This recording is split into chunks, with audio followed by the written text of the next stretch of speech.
You're listening to the Elitists podcast, a weekly StarCraft II interview podcast. Hell, it's about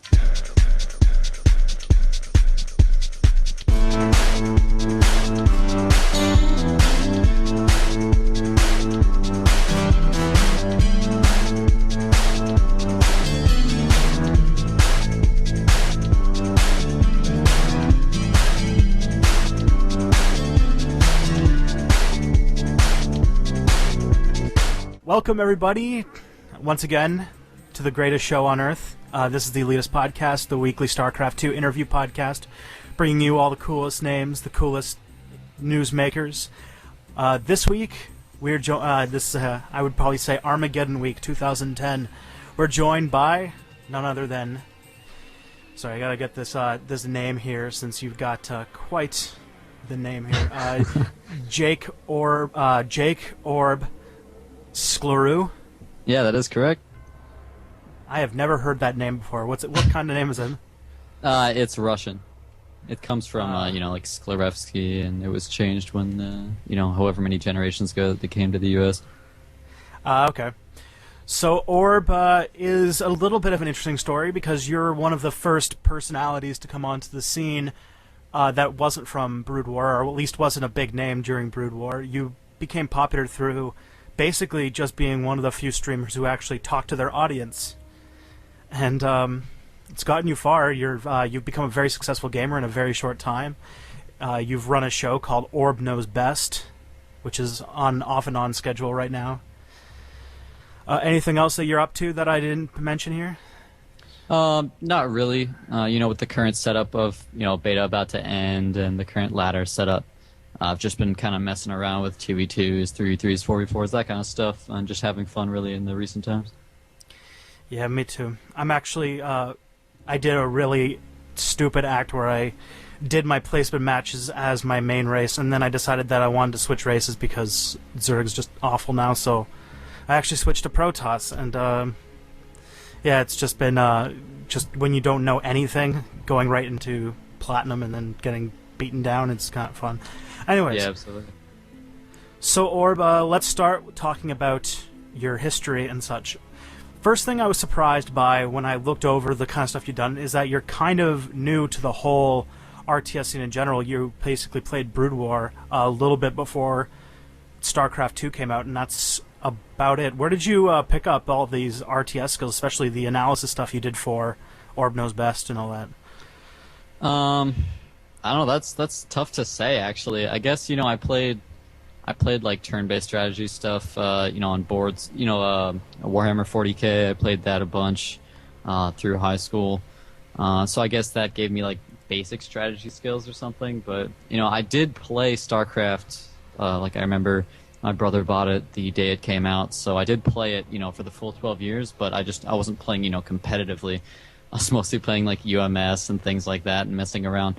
And yeah, it wasn't until I think probably sometime around either 2006 or 2007 that I started playing Brood War competitively to try to do 1v1s. And I don't know, I guess I just picked it up quickly. I don't know, I didn't play any other RTSs before that. I didn't play Command & Conquer or any of those. So. And you had a brief stint as a Counter-Strike player too. I did, yes. Before I played Brood War, I was very into Counter-Strike and Counter-Strike Source. Okay, so let's cover a day in Orb. I know that you're at least a student of some sort. You used to broadcast your show from your dorm. I don't know if you're home for the summer now, but what's a day in Orb? All right. Well, I was going to Northeastern University in Boston before. It is a 5-year program, and I did finish 4 years, but I was feeling a bit burnt out after the final 4 years. To be perfectly honest, I was majoring in a kind of obscure major, animation, and I was ending up taking like one animation class a year, and then all the other classes I had to take were dumb requirements for the college that I just really did not care about at all. And I found myself like thinking that I was wasting money being at this college, just taking these classes I did not care about. And especially when the StarCraft II beta started going on, I found I ended up not doing my homework, skipping classes, things like that to play StarCraft 2, or just sleep since I'd been up all night. If people that had watched my stream would see this, sometimes I was up at like 6 a.m. playing StarCraft 2. And so, I felt like I was wasting money, and I decided to take a year off.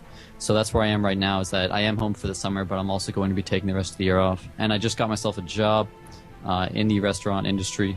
So, it's like low end. I'll be bussing tables, but it is at a really nice restaurant. So I'm doing that, as my daytime job, or actually nighttime job since it's a restaurant job. But other than that, I basically just play music and play StarCraft 2 all day, other than, hanging out with friends and going to my job. Awesome. And can you tell us a little bit about this group you've joined called Unique Esports? Yeah, sure. I joined Unique about, I'm trying to remember, maybe like a month ago, I guess. I'm trying to remember how long ago it was, but it's a team that's based out of Europe, and it's got a lot of good players. And I was offered to join it, and they have some really nice benefits, like paying to transportation to go to tournaments, things like that. But we're in kind of a weird situation now. We're trying to discuss what exactly is going to happen, because now that beta is ending, first off, there's really nothing to do with the team like while beta is not happening. But once the beta ends and the actual game comes out, we're really not sure what's going to happen, because every other player but me on the team is from Europe. And so if I want to play with them, I'm going to have to spend $60 extra and buy the game a second time just to play on the European server, because of the lack of cross-realm play that everyone has been talking about. So I don't know what's going to happen with the fact that I won't be able to play with any of my teammates if I don't buy the game twice. So I don't really know exactly what's happening with that team setup right now. Alrighty. How about, okay, when you came onto this, you streamed and you were known for having this very unique personality. So how has your experience been ever since you started the stream in just this sort of popularity you've gained? Unique personality. That's a pretty nice way to put it. I got known. I got known as kind of like a rager, and as a BM person, which I think rager was pretty true. BM wasn't as much. I usually try to keep BM out of the game, and usually just say GG when I leave, and GLHF at the start. But I think anybody that's going to be competitive is going to get mad when they lose, or get upset, or they're going to want to win. So I got a lot of bad feedback from the community. Well, some positive actually. I think a lot of the people that watch the stream actually like watching the rage, and at first I didn't understand that, but after I watched like a VOD of myself, I thought it was actually pretty funny watching this kid rage, even though it was me. But it really made me kind of like look at myself and see like how mad I get just playing a game. But it hasn't really changed me, I guess, because I still rage when I lose. But I guess maybe that's part of why I've been playing so many 2v2s and such recently, because nobody really cares at all about 2v2, 3v3, or 4v4 in terms of the competitive scene.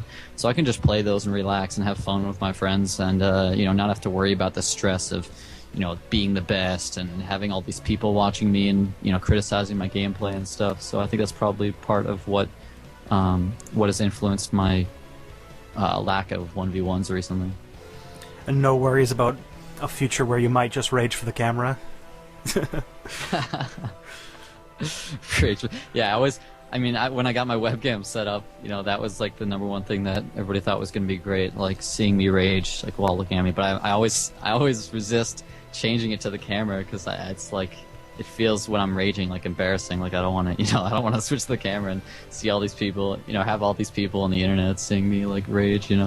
It's bad enough that I'm broadcasting myself to, all these people. Everybody, a lot of people that watch don't realize that, it can be pretty. It sounds like retarded, but it can be pretty stressful when you're casting and you've got 1,000 plus people watching and criticizing your every move, and telling you how terrible you are and all the stuff you're doing wrong, basically. And you do get positive feedback along the way, which is always nice and reassuring. But it can be pretty tolling. I think it was Chill that told me he quit streaming. I think it was because there was just too much shit in the chat of people, just being assholes basically in the stream chat. Yeah, I stopped streaming because I just realized if you're nothing special, don't show it off. So, how have you enjoyed? What are some of the things you've enjoyed about this regular streaming you've been doing?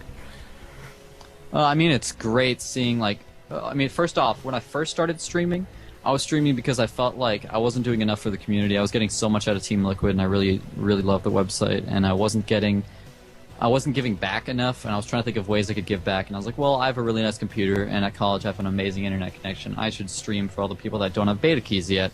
And what I didn't realize was I actually got a lot out of it. Often when it was early and I didn't know, good strategies yet and stuff, I would be playing and I would get suggestions from people in the chat, and very often they'd be really dumb suggestions like Mothership Rush, but sometimes I'd actually get really nice suggestions like, oh, maybe you should try, putting a force field there. Maybe you should try going to Phoenix's, at that point, things like that.